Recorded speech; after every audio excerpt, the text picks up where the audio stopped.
Hi friends, welcome back my YouTube channel. ನಿತ್ಯನಿಗೂ ಕೊನೆಗೂ ತನ್ನ ಒಡಲ ಸತ್ಯ ಗೊತ್ತಾಯಿತು. ಹೌದು, ಇವತ್ತು ಕರ್ಣ ಸೀರಿಯಲ್ ಏನೆಲ್ಲ ಆಗುತ್ತೆ ಅಂತ ನೋಡ್ಕೊಬರೋಣ. ನಿಮಗೆಲ್ಲ ಗೊತ್ತಿರೋ ಹಾಗೆ ಕರ್ಣ ಇನ್ನು ನಿತ್ಯನಿಗೆ ಹೇಳಿರಲ್ಲ ನೀನು ಪ್ರೆಗ್ನೆಂಟು ಅಂತ ಹೇಳಿ. ಇದು ಮದುವೆ ಟೈಮಲ್ಲಿ ಕರ್ಣನಿಗೆ ಗೊತ್ತಾಗಿರುವಂಥ ವಿಷಯ.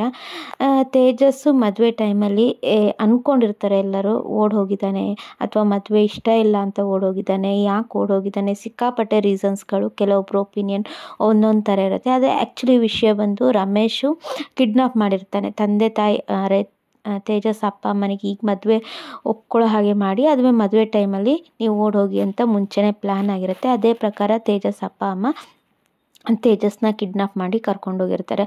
ಇದೆಲ್ಲ ಆದಾಗ ಅಜ್ಜಿ ಮತ್ತು ಇಬ್ಬರು ಅಜ್ಜಿಂದಿರು ಸೇರಿ ಕರ್ಣನಿಗೆ ನಿತ್ಯನಿಗೆ ಮದುವೆ ಮಾಡಿಸ್ತಾರೆ. ಇಷ್ಟೆಲ್ಲ ವಿಷಯ ಗೊತ್ತಿರುವಂಥದ್ದು. ಸೊ ನಿತ್ಯನಿಗೆ ತಾಳಿ ಕಟ್ಕೊಳ್ತಾಳೆ. ಸೊ ಅಲ್ಲಿ ಸಪ್ತಪದಿ ಏನು ತುಳಿಬೇಕಾದ್ರೆ ಅಗ್ನಿಕುಂಡ ಹಾಯ್ಬೇಕಾರೆ ಆವಾಗ ಕೈ ಹಿಡಿತಾನೆ ನಿತ್ಯಂದು. ಆವಾಗ ಪ್ರೆಗ್ನೆಂಟ್ ಅಂತ ಗೊತ್ತಾಗುತ್ತೆ. ಇಷ್ಟೆಲ್ಲ ವಿಚಾರಗಳು ಕರ್ಣನಿಗೆ ಮಾತ್ರ ಗೊತ್ತಿರುತ್ತೆ, ಅಂದರೆ ಪ್ರೆಗ್ನೆಂಟ್ ಅನ್ನೋ ವಿಚಾರ. ಇಲ್ಲಿ ಕೆಲವೊಂದು ಕ್ವಶನ್ಸು, ನಿತ್ಯನಿಗೆ ತಾನೇ ಪ್ರೆಗ್ನೆಂಟ್ ಅಂತ ಗೊತ್ತಿಲ್ವ, ಒಂದು ಹೆಣ್ಣಿಗೆ ಹೆಣ್ಣಾಗೆ ಗೊತ್ತಿಲ್ವ ಅಂತ ಸುಮಾರು ಜನ ಕನ್ಫ್ಯೂಷನ್ಸ್ ಇರುತ್ತೆ. ಕತೆ ಅಂದರೆ ಹಾಗೆ ಕೆಲವೊಂದು ಸಲ. ಸೊ ಅವ್ರಿಗೆ ಗೊತ್ತಿಲ್ದಿರೋ ಸತ್ಯಗಳು ಬೇರೆಯವ್ರಿಗೆ ಗೊತ್ತಾಗುತ್ತೆ, ಇನ್ನೊಂದು ದಿನ ಗೊತ್ತಾಗುತ್ತೆ. ಇದೆಲ್ಲ ಆದಮೇಲೆ ತೇಜಸ್ಸು ಚಿಕ್ಕಮಂಗ್ಳೂರಲ್ಲಿದ್ದಾನೆ ಅಂತ ಹೇಳ್ತಾರೆ.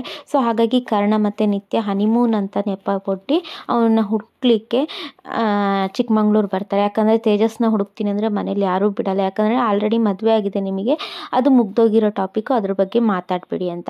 ಇಲ್ಲಾದಮೇಲೆ ಅವ್ರು ಯಾವ ರೆಸಾರ್ಟಲ್ಲಿ ಉಳ್ಕೊಂಡಿರ್ತಾರೆ, ಆ್ಯಕ್ಚುಲಿ ಅದು ಕರ್ಣನ ಮನೆಯವ್ರದ್ದೇ ರೆಸಾರ್ಟು, ಅದರಲ್ಲೇ ತೇಜಸ್ನ ಕಿಡ್ನಾಪ್ ಮಾಡಿ ಇಟ್ಟಿರ್ತಾನೆ ರಮೇಶು.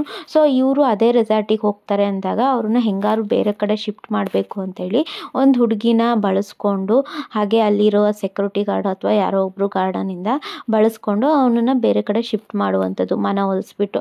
ಆವಾಗ ಅವ್ನು ಕಾರ್ ಹತ್ಕೊಂಡು ಹೋಗ್ತಾ ಇರ್ತಾನೆ. ತೇಜಸ್ ತುಂಬ ಟೆನ್ಷನಲ್ಲಿ ಇರ್ತಾನೆ, ಇನ್ನು ಮದುವೆ ಡ್ರೆಸ್ಸಲ್ಲೇ ಇರ್ತಾನೆ.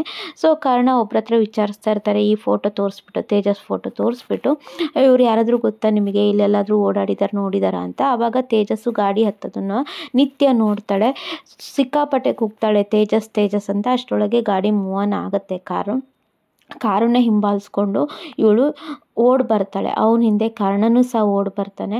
ಕರ್ಣ ಓಡ್ ಬಂದಾಗ ಹಿಂದ್ಗಡೆ ಗಾಡಿ ಬರೋದನ್ನು ಅಬ್ಸರ್ವ್ ಮಾಡಲ್ಲ ನಿತ್ಯ, ಅಷ್ಟು ಸ್ಪೀಡಾಗಿ ಓಡ್ ಬರ್ತಾ ಇರ್ತಾಳೆ. ಸೊ ಇನ್ನೇನು ಗಾಡಿ ಅವಳಿಗೆ ತಾಗಿ ಆಕ್ಸಿಡೆಂಟ್ ಆಗಬೇಕು ಅನ್ನೋಷ್ಟೊತ್ತಲ್ಲಿ ಕರ್ಣ ಹೇಳ್ಕೊಳ್ತಾಳೆ.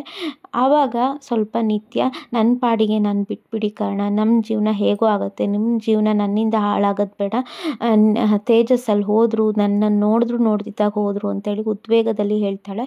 ಅದಕ್ಕೆ ನಾನು ಸತ್ರು ಪರವಾಗಿಲ್ಲ, ತೇಜಸ್ ಹತ್ರ ರೀಸನ್ ತಿಳ್ಕೊಬೇಕು ಅಂತ. ಅದಕ್ಕೆ ಕರ್ಣ ಹೇಳ್ತೇನೆ, ಎಲ್ಲದಕ್ಕೂ ಸಾಯೋ ಒಂದೇ ರೀಸನ್ ಅಲ್ಲ, ಬೇರೆ ಇರುತ್ತೆ. ನನ್ನ ಮೇಲೆ ಯಾಕೆ ಇಷ್ಟು ಕಾಳಜಿ, ಯಾಕೆ ಹಿಂಗೆ ಮಾಡ್ತಾ ಇದ್ದೀರಾ ಅಂದಾಗ, ನನಗೆ ನಿಮ್ಮ ಮೇಲೆ ಯಾವುದೇ ಥರ ಕಾಳಜಿ ಇಲ್ಲ, ನಿಮ್ಮ ಹೊಟ್ಟೆಯಲ್ಲಿರುವ ಮಗು ಬಗ್ಗೆ ಕಾಳಜಿ ಅಂತ. ಆವಾಗ ನಿತ್ಯನಿಗೆ ತುಂಬ ಶಾಕ್ ಆಗುತ್ತೆ, ಏನು ಹೇಳ್ತಾ ಇದ್ದಾರೆ ಅಂತೇಳಿ. ಆವಾಗ ಒಂದೊಂದೇ ವಿಷಯಗಳು ರಿಯಲೈಸ್ ಆಗ್ತಾ ಹೋಗುತ್ತೆ ಅವಳಿಗೆ, ಅವಳಲ್ಲಿ ಆಗ್ತಿರೋ ಬದಲಾವಣೆಗಳು ಎಲ್ಲದು. ಸೊ ಇವತ್ತಿನ ಎಪಿಸೋಡಲ್ಲಿ ನಿತ್ಯನಿಗೆ ತನ್ನ ಒಡಲ ಸತ್ಯ ಗೊತ್ತಾಗತ್ತೆ.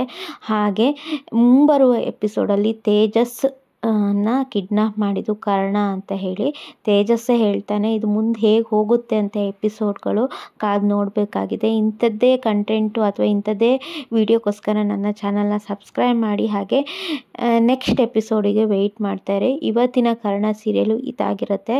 So thank you so much. Hopefully video ಎಲ್ಲ ಇಷ್ಟ ಆಗಿದೆ ಅಂದ್ಕೊಳ್ತೀನಿ. ಇಷ್ಟ ಆದರೆ ಲೈಕ್ ಮಾಡಿ, ಹಾಗೆ ನನ್ನ ಚಾನಲ್ನ ಸಬ್ಸ್ಕ್ರೈಬ್ ಮಾಡಿ. ಕರ್ಣ ಸೀರಿಯಲ್ ನಿಮಗೆ ಎಷ್ಟು ಇಷ್ಟ ಅಂತೇಳಿ ಕಮೆಂಟ್ ಬಾಕ್ಸಲ್ಲಿ ಕಮೆಂಟ್ ಮಾಡಿ. Thank you.